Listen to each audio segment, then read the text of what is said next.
Hello friends, हमारे YouTube channel में आपका स्वागत है। दोस्तों, फिजिक्स में आज हम एक नए टॉपिक को लेकर के आए हैं जो नए चैप्टर से है। चैप्टर का नाम भी हमारा प्रकाश का अपवर्तन है और जो आज हमारा टॉपिक होगा उसका नाम भी प्रकाश का अपवर्तन है।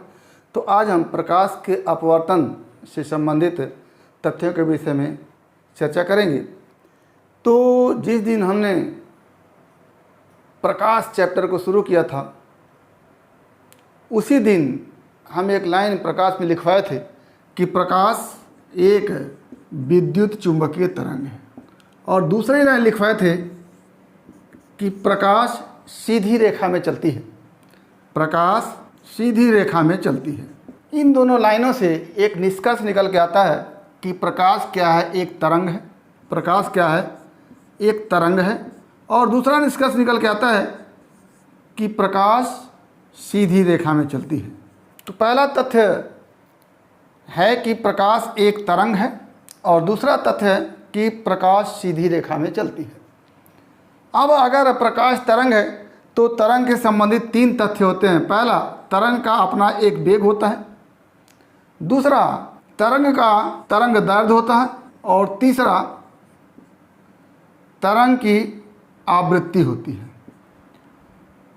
तो अब इन दोनों तथ्यों से हमारे सामने आया कि अगर प्रकाश तरंग है तो प्रकाश में वेग होगा, तरंग दैर्ध्य होगा, आवृत्ति होगी और प्रकाश सीधी रेखा में चलेगी। ये सामान्य सी जानकारी हमारे सामने हुई कि प्रकाश यदि विद्युत चुंबकीय तरंग है तो तरंग होने के कारण उसमें वेग होगा, तरंग दैर्ध्य होगा, आवृत्ति होगी।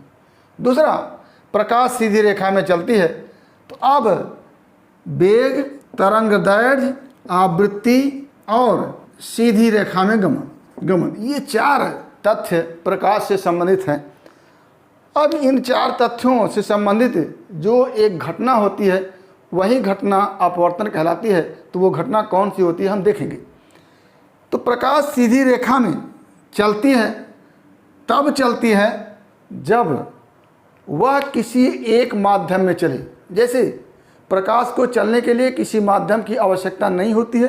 प्रकाश यदि निर्वात में चलता है तो एक सीधी रेखा में चलता है, या किसी पारदर्शी माध्यम में चले जैसे जल में चले तो जल में भी वो एक सीधी रेखा में चलेगा। कांच में चले तो कांच में भी वो सीधी रेखा में चलेगा। लेकिन जब प्रकाश निर्वात से जल में प्रवेश करे, निर्वात से कांच में प्रवेश करे या जल से कांच में प्रवेश करे, यानी कहने का आशय यह है कि जब प्रकाश एक माध्यम से दूसरे माध्यम में प्रवेश करता है तो ये फैक्टर प्रभावित होने लगता है। प्रकाश का गमन तब सीधी रेखा में नहीं होता है, बल्कि प्रकाश अपने मार्ग को बदल देती है या प्रकाश अपने मार्ग से विचलित हो जाती है। यानी प्रकाश अगर निर्वात में चल रही है तो सीधी रेखा में चलेगी, और निर्वात में चलते चलते किसी माध्यम में चली जा रही है तो प्रकाश अपने मार्ग से क्या होती है, विचलित हो जाती है। या कह लें कि प्रकाश यदि एक माध्यम में चल रही है तो सीधी रेखा में चलेगी, अगर वह एक माध्यम से दूसरे माध्यम में प्रवेश कर रही है तो वो अपने मार्ग से विचलित हो जाती है। यही जो घटना होती है वो कही जाती है प्रकाश का अपवर्तन। तो एक लाइन में अगर प्रकाश के अपवर्तन, रिफ्रैक्शन ऑफ लाइट की परिभाषा को हम लिखना चाहें तो लिखेंगे कि प्रकाश यदि निर्वात से किसी माध्यम में चलती हो या एक माध्यम से दूसरे माध्यम में चलती हो तो अपने मार्ग से विचलित हो जाती है, या कह लें कि वो सीधी रेखा में नहीं चल सकती है। प्रकाश की इसी घटना को क्या कहते हैं, प्रकाश का अपवर्तन कहते हैं। तो एक लाइन में परिभाषा हम लिखें तो क्या लिखेंगे कि यदि प्रकाश निर्वात से किसी माध्यम में या एक माध्यम से दूसरे माध्यम में, यदि प्रकाश निर्वात से किसी माध्यम में या एक माध्यम से दूसरे माध्यम में प्रवेश करती है तो प्रकाश अपने मार्ग से विचलित हो जाती है। प्रकाश की यही घटना प्रकाश का अपवर्तन, रिफ्रैक्शन ऑफ लाइट कहलाती है। जैसे यहाँ पर अगर हम चित्र में देखें तो इस लाइन के ऊपर निर्वात है, या कह लें कि माध्यम 1 है, पहला माध्यम है निर्वात। इस लाइन के नीचे दूसरा माध्यम जल है और इस लाइन के नीचे तीसरा माध्यम कांच है। तो देखिए, जब प्रकाश स्रोत से ये प्रकाश चल रही है तो जब तक ये इस लाइन के ऊपर यानी निर्वात में है तब तक एक सीधी रेखा में ऐसे चल रही है। लेकिन जब इस निर्वात से इस माध्यम में प्रवेश कर रही है, जल में प्रवेश कर रही है, तो अपने मार्ग, जो इसका मार्ग ये है, सीधा रास्ता है, वो अपने मार्ग से थोड़ा सा विचलित हो जा रही है। और अब जब तक जल में चल रही है तब तक सीधी रेखा में चल रही है। लेकिन जब जल के बाद किसी तीसरे माध्यम कांच में आ रही है तो फिर अपने मार्ग से, ये इसका मार्ग था इस तरह से, लेकिन ये विचलित होकर के थोड़ा सा मुड़ जा रही है। तो क्या आप देख रहे हैं कि जब जब प्रकाश के चलने का माध्यम बदल रहा है तब तब प्रकाश अपने मार्ग से विचलित हो जा रही है, अपने मार्ग से डिस्टर्ब हो जा रही है। प्रकाश की यही घटना क्या कहलाती है? प्रकाश का अपवर्तन कहलाती है। अब विचलित हो रही है तो किस प्रकार से विचलित हो रही है?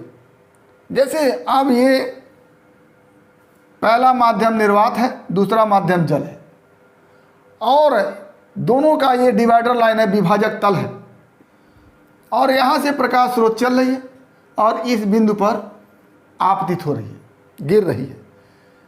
अगर इस आपतन बिंदु पर हम अविलंब खींचें तो देख रहे हैं कि प्रकाश की किरण निर्वात से माध्यम जल में आ रही है तो इस अविलंब की ओर झुक जा रही है। आगे फिर अगले माध्यम में कांच में चल रही है तो फिर क्या हो रही है? इस रास्ते से जा रही थी, फिर अविलंब की ओर झुक गई। तो क्या हमने देखा कि प्रकाश अगर एक माध्यम से दूसरे माध्यम में चल रही है तो इस केस में अविलंब की ओर झुक रही है। और कब झुकेगी? जब ये माध्यम सघन होगा और ये माध्यम क्या होगा? विरल होगा। यानी प्रकाश जब निर्वात विरल है और जल क्या है? सघन है। तो प्रकाश जब विरल माध्यम से सघन माध्यम में प्रवेश करती है तो अविलंब की ओर झुक जाती है। ये एक घटना हो गई।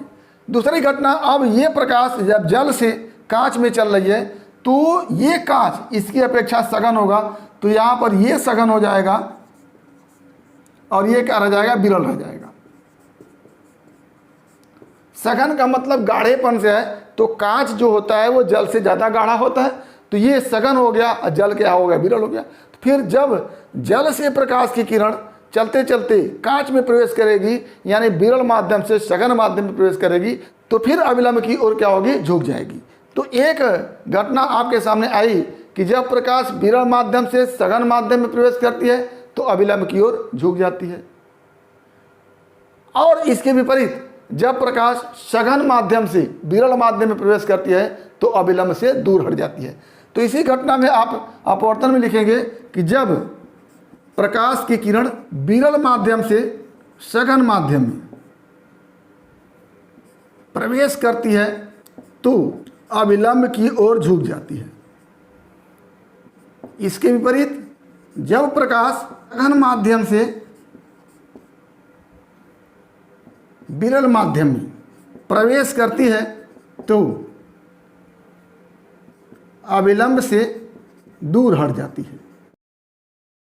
तो ये प्रकाश के अपवर्तन से संबंधित कुछ तथ्य हैं कि प्रकाश निर्वात से किसी माध्यम में चले या एक माध्यम से दूसरे माध्यम में चले तो वह अपने मार्ग से विचलित हो जाती है, अपने मार्ग से हट जाती है। प्रकाश की यह घटना क्या कहलाती है? प्रकाश का अपवर्तन कहलाती है। और जब प्रकाश विरल माध्यम से सघन माध्यम में प्रवेश करती है तो अविलंब की ओर झुक जाती है, और जब प्रकाश सघन माध्यम से विरल माध्यम में प्रवेश करती है तो अविलंब से दूर हट जाती है। अब ये हम अविलंब जान गए हैं कि ये क्या हो गया? अविलंब हो गया, ये अविलंब है। और ये प्रकाश स्रोत से प्रकाश की किरण ऐसे चल रही है और ये विभाजक तल है। तो विभाजक तल के जिस बिंदु पर आपतित होती है वह बिंदु आपतन बिंदु होता है। अब इस तल से जब दूसरे माध्यम में प्रवेश करती है तो प्रकाश का अपवर्तन हो जाता है, और अपवर्तन के पश्चात जो प्रकाश की किरण बनती है उसको हम कहते हैं अपवर्तित किरण। क्या कहते हैं? अपवर्तित किरण। और ये जैसे आप परावर्तन में पढ़े थे वैसे ये यहाँ पर भी होगा, इसको हम कहते हैं आपतित किरण। तो ये हमारा हो गया आपतित किरण, ये अपवर्तित किरण हो गया। अब ये अविलंब है। तो परावर्तन में भी हमने पढ़ा था कि अविलंब और आपतित किरण के बीच का कोण, ये जो कोण होता है इसको कहते हैं आपतन कोण। क्या कहते हैं? आपतन कोण, जिसको हम परावर्तन में भी कहते थे।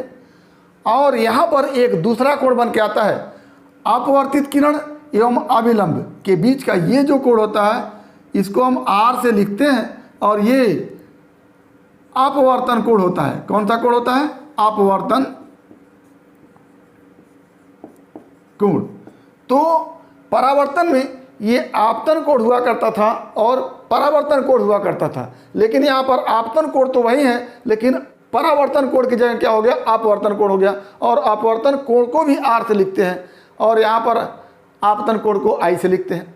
और ये हमारी आपतित किरण हो गई, ये अपवर्तित किरण हो गई। तो ये हमारी अपवर्तन से संबंधित कुछ तथ्य है। आगे हमने बताया था आपको कि प्रकाश से संबंधित 4 तथ्य थे। पहला इसका वेग, दूसरा तरंग दैर्घ्य, तीसरा आवृत्ति, और चौथा सीधी रेखा में गमन। सीधी रेखा में गमन, सीधी रेखा में गमन का मतलब वो उसकी दिशा एक सीधी दिशा होती है। तो सीधी रेखा में गमन को हम दिशा के रूप में लिख सकते हैं कि अगर सीधी रेखा में गमन कर रही तो एक ही दिशा में गमन करेगी, लेकिन जब माध्यम बदलता है तो क्या होता है उसको हमने अभी भी देखा कि प्रकाश इस दिशा में चल रही थी और मुड़ करके दूसरे दिशा में हो गई, यानी दिशा परिवर्तित हो गया। इस दिशा में चल रही थी और मुड़ करके दूसरे दिशा में हो गई, यानी दिशा परिवर्तित हो गया। यानी प्रकाश का अपवर्तन होता है तो प्रकाश के गमन की दिशा बदल जाती है, यानी दिशा क्या हो गई? बदल गई, अपने दिशा से क्या हो गई? विचलित हो गई। अभी और क्या परिवर्तित होता है? प्रकाश का वेग, प्रकाश का वेग भी बदल जाता है। अगर प्रकाश एक माध्यम से दूसरे माध्यम में प्रवेश करती है तो उसका वेग परिवर्तनशील होता है। दूसरा क्या बदलता है? तरंग दैर्घ्य बदल जाता है। तो प्रकाश के गमन में यदि प्रकाश एक माध्यम से दूसरे माध्यम में चलती है तो अपने मार्ग से विचलित हो जाती है, और इसी प्रक्रिया क्या कहते हैं? प्रकाश का अपवर्तन कहते हैं। और इस अपवर्तन में क्या क्या बदलता है? वेग बदलता है, तरंग दैर्घ्य बदलता है, दिशा बदलता है, लेकिन आवृत्ति नहीं बदलती है।